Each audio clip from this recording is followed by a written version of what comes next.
Investors şirkəti sizi salamlayır.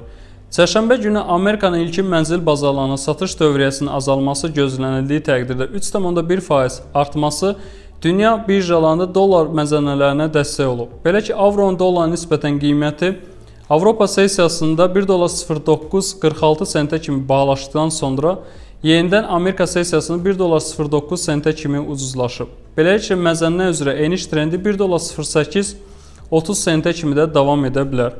Funtun dollara nisbətən qiyməti də 1,2249 sentə kimi bahalaşdıqdan sonra bugün Asiya sessiyasında 1,22 sentə kimi ucuzlaşıb.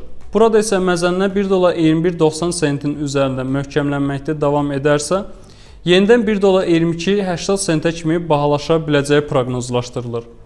Eyni zamanda bugün Avropa sessiyasında Bakı vaxtı ilə saat 12:00-da və 12:30-da Avrozonanın pul və kredit dövriyyəsi ilə bağlı məlumatlar və Böyük Britaniya 3-cü rübdə iqtisadi inkişaf göstəricisinin birinci hesablanması açıqlanacaqdır. Amerika sessiyasında ticarət aktivliyinin artmasına səbəb ola biləcək. Saat 18:00-da Amerikanın təkrar mənzil bazarlarında satış dövriyyəsi ilə bağlı məlumatlar yayımlanacaqdır. Investors şirkəti sizə yatırımlarınıza uğurlar arzulayır.